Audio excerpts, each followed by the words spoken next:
Welcome. Today's analysis focuses on the high-precision work of FPV drones in extremely complex conditions. We see the operator piloting the apparatus directly through a dense forest, maneuvering between trees at high speed.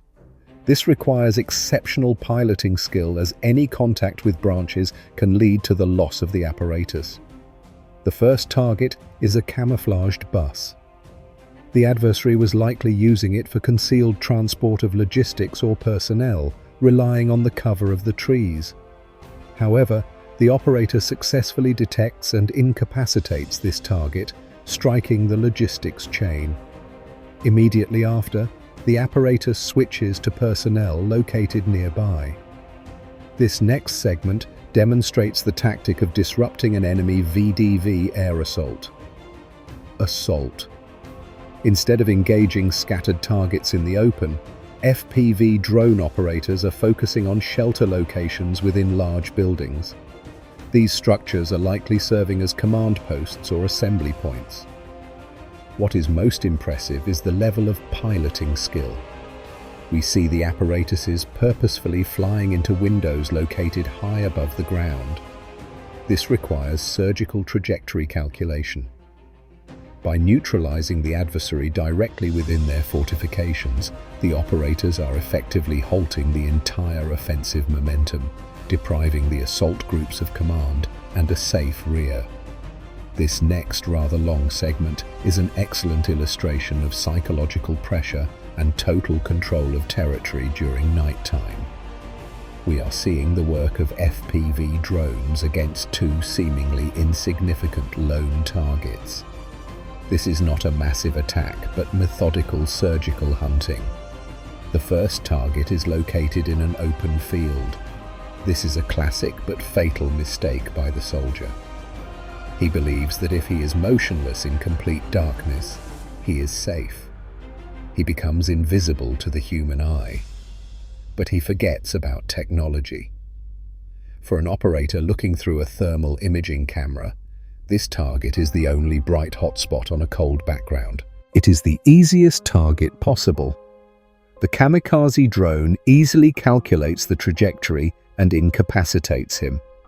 This demonstrates that an open field at night is not cover, it is a trap.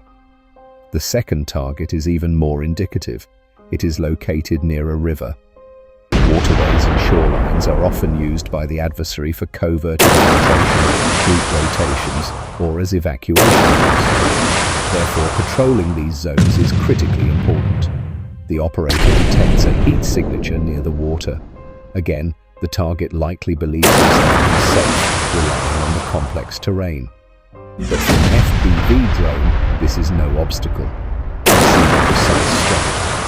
What do these two strikes drawn out over time demonstrate? They show that for the operators, there are no unimportant targets. Every soldier poses a threat. This is also psychological pressure. This next rather long segment demonstrates not only the striking of a target, but also the tactical persistence of operators when faced with unforeseen obstacles. This is a true multi-step operation that requires real-time situational analysis.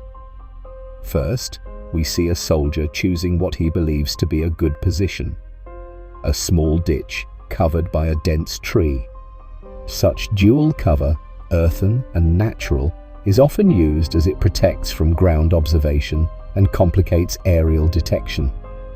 The target is counting on the leaves and branches to be a physical obstacle for the drone. However, the FPV drone operator detects the target. The first apparatus strikes the position. As we can see, the target survives the explosion, but is likely wounded. He remains motionless and is no longer able to leave the ditch to change position. For the operators, this means the job is not yet finished. Full incapacitation must be confirmed. This is standard procedure. The target must be definitively neutralized so they do not pose a future threat or call in an evacuation team. Next, we see the most interesting tactical moment of this segment. A second kamikaze drone is dispatched to finish the job. However, on approach, it hits the very obstacle the soldier tried to use for cover. The apparatus gets stuck in the dense tree branches. This is a failure. This episode perfectly illustrates the high risks of piloting FPV drones in such complex wooded conditions. Every tree is a potential loss of an apparatus. It would seem the target got lucky and the natural cover worked as a temporary shield. However, this does not stop the operators. Persistence is the key to success. A third apparatus is immediately dispatched.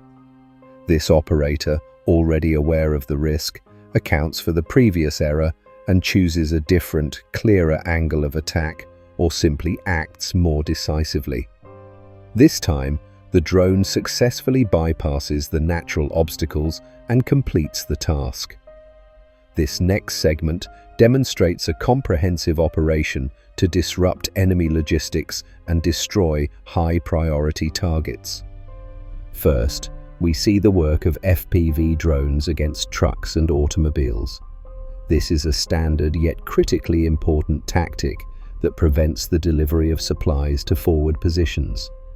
Next, the operators switch to shelters. This is the logical second step. After destroying the mobile transport, it is necessary to neutralize the static bases where personnel store resources and recover. But the culmination of this segment is the nighttime work against heavy armored vehicles. Operators use thermal imaging to hunt for tanks. At night, this equipment is especially vulnerable as its heat signature is clearly visible against the cool background. We see precise strikes that lead to the incapacitation of these high-priority targets. This footage demonstrates nighttime operations using thermal imaging. Operators detect enemy personnel using anti-tank ditches as makeshift trenches. Even in complete darkness, their heat signatures are clearly visible. The drones deliver precise strikes, incapacitating the targets and confirming that these shelters are not safe at night. And finally, we see the work of a heavy bomber against a single target personnel. This demonstrates application flexibility. Even apparatuses designed for large objects can be used effectively for the precise incapacitation of individual targets, thanks to their loitering and adjustment capabilities. That is all for today. Thank you for watching. If you enjoyed this video, please like it. Subscribe to the channel. See you next time.